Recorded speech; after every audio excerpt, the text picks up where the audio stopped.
Hello friends, so let us start again with our topic. The topic is negative feedback technique in improvising any transistor based amplifier. किसी transistor based amplifier को improvise करने के लिए, उत्तम बनाने के लिए, पहले से बेहतर बनाने के लिए हमने नेगेटिव फीडबैक टेक्निक का इस्तेमाल किया है और करेंगे। आप में से कुछ लोगों ने सवाल पूछे थे मुझसे कि मैंने अभी आपको ये नहीं बताया कि जो हम गेन डिस्कस कर रहे हैं इन 4 टाइप ऑफ एम्पलीफायर्स में, 4 टाइप ऑफ एम्पलीफायर्स में हमने जब वोल्टेज एम्पलीफायर लिया तो ए स्मॉल वी और ए कैपिटल वी के बीच में फर्क महसूस किया। A small I, A capital I, G small M, G capital M, R small M, R capital M. So don't worry about that, हम इसको समझेंगे अच्छे से, but try to understand this is related to your voltage amplifier, current amplifier, trans conductance amplifier, trans resistance amplifier, and likewise voltage gain, current gain, trans conductance gain and trans resistance gain। ये चारों के चारों gain है। that is it has to be the ratio of output quantity with respect to input quantity। Output पे एक राशि ली जाएगी और इनपुट पे दूसरी राशि ली जाएगी। अगर आउटपुट पे भी वोल्टेज लिया, इनपुट पे भी वोल्टेज लिया, एवी की कैटेगरी बनेगी। आउटपुट पे करंट लिया, इनपुट पे करंट लिया, एआई की कैटेगरी बनेगी। आउटपुट पे करंट लिया, इनपुट पे वोल्टेज लिया, जीएम की कैटेगरी बनेगी। आउटपुट पे वोल्टेज लिया, इनपुट पे करंट लिया तो आरएम की कैटेगरी बनेगी। इस तरह से 4 तरह के गेन, 4 तरह के एम्पलीफायर्स, और आपको लास्ट टर्न पे बताया था कि 4 तरह की फीडबैक टोपोलॉजीज पाई जाती है, यानी 4 तरह की डिजीजेस और 4 तरह की मेडिसिन्स। ऐसा मैंने आपको एक सिमिली, एक एनालॉजी दी थी।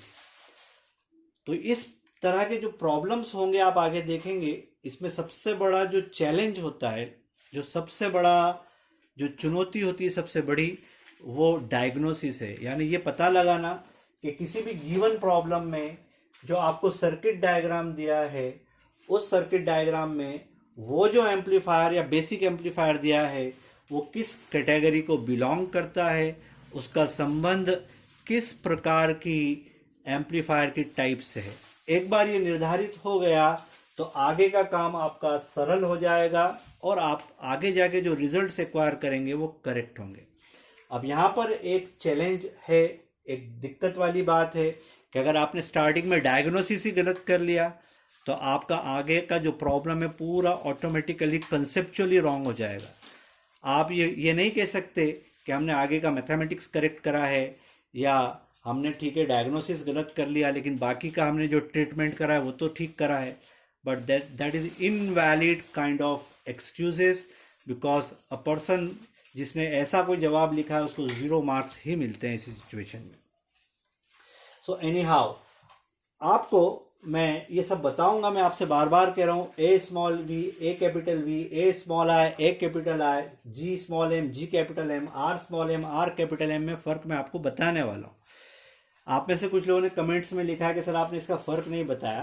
तो हम जैसे जैसे प्रोसीड करेंगे, जैसे जैसे हम आगे की तरफ बढ़ेंगे तो इस सही वक्त आने पे मैं इसका फ़र्क भी आपको दिखाऊंगा। अभी इतना याद रख लो कि इनका आपस में संबंध होता है सबका एक दूसरे के साथ, और आगे जाके जब आप थोड़ा से और एडवांस हो जाएंगे, जब हम न्यूमेरिकल्स करेंगे तो हम किसी भी टाइप के एम्पलीफायर में इन चारों तरह के गेन को डिराइव भी करने की ताकत रखते हैं। चलिए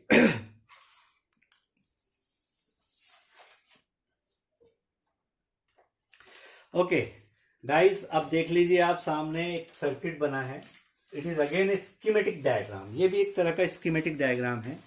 यहाँ पर आपको एक signal flow graph type of चीज दिखाई है। यानी ये बेसिक एम्पलीफायर का ब्लॉक है जिसका गेन कैपिटल ए माना गया है। ये कैपिटल ए कुछ भी हो सकता है आने वाले टाइम में। It can be AV, AI, GM और आरएम। कैपिटल या स्मॉल मैं बताऊंगा आपको, डोंट वरी अबाउट दैट। लेकिन ये 4 टाइप में से कोई भी गेन हो सकता है। यहां पर हमने एक रिप्रेजेंटेटिव लिखा है कैपिटल है। What is this beta? ये बीटा फीडबैक फैक्टर कहलाता है। I repeat, beta feedback factor कहलाता है। यानी it's a kind of A multiplier.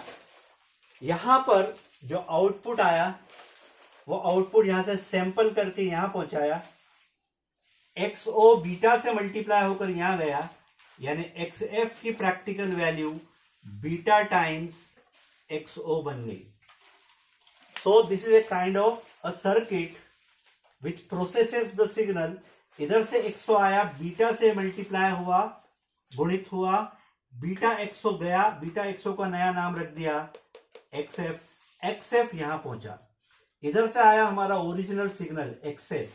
ये कुछ भी हो सकता है, वोल्टेज या करंट। ये प्लस के रूप में पहुंचा, ये माइनस के रूप में यहां आएगा।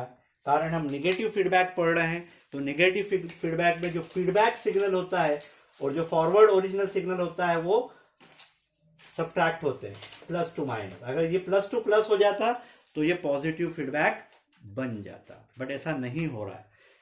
साफ दिखता है यहां पर जो एक्स डी है ये क्या है, तो एक्स डी की जो वैल्यू होगी वो होगी according to the comparator X S minus X F. इन सब चीजों को आप कोरिलेट करिएगा। अभी हम देखते हैं एक्स डी हमारे बेसिक एम्पलीफायर के पास गया। बेसिक एम्पलीफायर के पास जैसे ही एक्स डी जाएगा फ्रॉम हियर, यहां से जो आउटपुट निकलेगा जिसको हम एक्सओ बोलेंगे वो बराबर होगा, दिस इज ऑल्सो एक्सओ। तो एक्सओ की वैल्यू हो जाएगी equal to yes A times X D. So it's very simple. इधर से सिग्नल पहुंचा, ए से मल्टीप्लाई हुआ, आउटपुट बना। आउटपुट का एक डेफिनेट पोर्शन यहां लिया। हम अभी फिलहाल लोडिंग इफेक्ट 0 मान रहे हैं, यानी यहां से हम जब सिग्नल को टैप करते हैं, टैप आउट करते हैं, तो यहां कुछ लॉस नहीं हो रहा है, ऐसा माना जा रहा है। So this is all idealistic kind of situation. ये सब प्रादर्श परिस्थितियां हैं। हम सभी जानते हैं कि प्रैक्टिकल लाइफ में ऐसा नहीं होता। हर सर्किट अपना एक लोडिंग इफेक्ट प्रोड्यूस करता है। बीटा भी लोडिंग इफेक्ट प्रोड्यूस करेगा कुछ ना कुछ, वो हम लेटर स्टेजेस में देखेंगे। तो कुल मिला के 3 इक्वेशंस आपके सामने हैं। एक्सओ की value capital A X D, XF की वैल्यू बीटा एक्सओ, सिग्नल का फ्लो दिख रहा है आपको, एक्स डी की वैल्यू एक्सएस माइनस एक्सएफ। यदि हम यूजर के पॉइंट ऑफ व्यू से देखें, उस व्यक्ति की निगाह से देखें जिसने इस सर्किट में फीडबैक बनाने को हमको दिया है या कहा है, तो वो हमसे कहेगा कि अगर इस पूरे एम्पलीफायर को एक बॉक्स में डाल दें, समथिंग लाइक दिस, या एक ब्लैक बॉक्स में बंद कर दें, उसको नहीं पता कि अंदर क्या घटनाएं घट रही हैं, तो कहेगा भाई मुझे आउटपुट एक्सओ मिला, इनपुट मैंने एक्सएस दिया, तो उसके हिसाब से जो ओवरऑल गेन होगा वो होगा F equal to XO upon X S. हमने एक्स का इस्तेमाल इसलिए करा कारण अभी हम बताना नहीं चाहते कि हम वोल्टेज को इंपॉर्टेंस दे रहे हैं या हम करंट को इंपॉर्टेंस दे रहे हैं। आने वाले वक्त में एक्स कैन बिकम वोल्टेज और current, and this also can become voltage on और current, depending on the fact कि आप 4 में से किस टाइप के एम्पलीफायर के बारे में बात कर रहे हैं और 4 में से कौन सी टोपोलॉजी इस्तेमाल कर रहे हैं। So this is a schematic diagram. अब इस डायग्राम का इस्तेमाल करके यदि मैं आपसे एक छोटी सी मैथमेटिकल एक्सरसाइज कराऊं, तो आप में से कितने लोग आसानी से इसको समझ लेंगे। देखिए, मुझे अल्टीमेटली एएफ की वैल्यू निकालना है ए के कॉन्टेक्स्ट में और गिवन वैल्यूज के कॉन्टेक्स्ट में एएफ की वैल्यू चाहिए। तो एएफ की वैल्यू निकालने के लिए मैं क्या कर सकता हूं, गौर से देखिए, एक्सओ जो मेरा है वो यहां से आ जाएगा और एक्सएफ की वैल्यू में यहां रख सकता हूं, एक्सडी की वैल्यू में यहां रख सकता हूं। तो एक्सओ इस इक्वेशन में देखो, XO इक्वल टू आ गया equal to capital A as it is, और XD के स्थान पर यहां से वैल्यू निकाल कर रहा है, कहां से, फ्रॉम हियर, ये वैल्यू उठाई और यहां पर धर दी, रख दी। अगर ऐसा हमने कर दिया तो A इंटू आ जाएगा XS minus XF, as simple as that. XD की वैल्यू यहां सब्स्टिट्यूट कर दी, तो XO आ गया A bracket XS minus XF। अब आप चाहें तो XF की वैल्यू भी सब्स्टिट्यूट कर दीजिए, कहां से लेके, XF की वैल्यू यहां है, ये उठाकर यहां पर सब्स्टिट्यूट कर दीजिए। XO की वैल्यू आपको फिर से मिलेगी कैपिटल A, XS पहले से था माइनस पहले से था, XF के स्थान पे आ जाएगा बीटा XO। ब्रैकेट को ओपन कर दीजिए, आप लोग अपनी कॉपी में करके देखिए। जैसे मैं यहां लिखूंगा XO equal to AXS minus A beta XO, A beta XO को दूसरी तरफ ले जाइए, तो बीच की एक स्टेप में जानबूझकर नहीं बना रहा हूं, आप सब अपनी अपनी तरफ से कीजिए, बिकॉज स्पून फीडिंग नहीं करना है, छोटा छोटा मैथमेटिक्स आपको भी करना है। तो A को मल्टीप्लाई करके XO की टर्म को दूसरी तरफ शिफ्ट करा तो मुझे मिलेगा XO into bracket 1 plus A beta bracket में इज इक्वल टू AXS, ये मिल जाएगा। इसमें किसी प्रकार की कोई शंका हो तो बताइए। जैसे ऐसा हमने करा, अब हमारा सर्किट कैसा बन गया, यहां से अगर हम देखें तो XO बाय XS का रेशो हो जाएगा, XO अपॉन XS का रेशो हो जाएगा। From this equation it will become capital A whole upon 1 plus A beta. But by the way originally वो हमारा gain of the amplifier system है after applying feedback. तो AF की value आ गई, यानी फीडबैक के पश्चात जो मॉडिफाइड गेन है वो कैपिटल A ना होते हुए capital A upon 1 plus A beta होगा। बीटा क्या है, फीडबैक फैक्टर, कैपिटल A क्या है, एम्पलीफायर का, यानी जो बेसिक एम्पलीफायर मॉड्यूल है उसका गेन है। यहां प्लस क्यों आया, बिकॉज ये निगेटिव फीडबैक का इस्तेमाल किया है। आपको तैयार रहना चाहिए कि अगर ये पॉजिटिव फीडबैक होता, आप करके देख लीजिए, यहां पर 1 माइनस A बीटा आता, जो कि ऑसिलेटर्स में हम कभी ना कभी पढ़ते हैं। तो AF की वैल्यू आ गई, यानी क्लोज लूप गेन, इसको कभी कभी क्लोज लूप गेन भी कहते हैं। This is called closed loop gain, ये भी इसको टाइटल दिया जाता है। और कैपिटल A को बोलते हैं, ये जो कैपिटल A था आपका, इसको बोलते हैं ओपन लूप गेन। तो आप कंफ्यूज मत होइएगा, अगर गेट एग्जाम में या और किसी एग्जाम में अगर इस तरह की शब्दावली का, टर्मिनोलॉजीज का इस्तेमाल कोई करे, then should be very clear about के क्लोज लूप गेन क्या होगा, ओपन लूप गेन क्या होगा।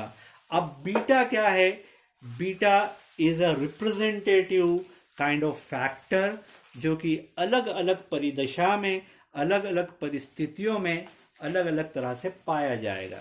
मैं बार बार आपके सामने ये चीज रिपीट कर रहा हूं, 4 प्रकार के एम्पलीफायर हैं, 4 प्रकार की टोपोलॉजी है। क्या वजह है, 2 तरह के सैम्पलिंग टेक्निक थी और 2 तरह की मिक्सिंग टेक्निक थी, और सैम्पलिंग और मिक्सिंग को जब कंबाइन करा तो कॉम्बिनेशन बने, संयोजन बना। कॉम्बिनेशन क्या बना, 4 प्रकार का बना।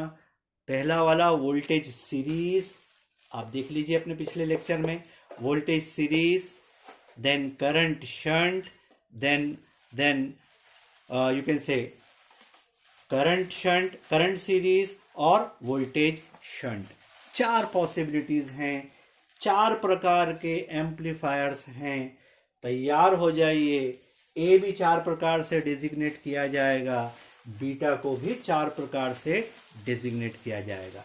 आप एक्स की टर्म्स में यहां पर वेरिएबल मान के सब्स्टिट्यूट करते जाइए।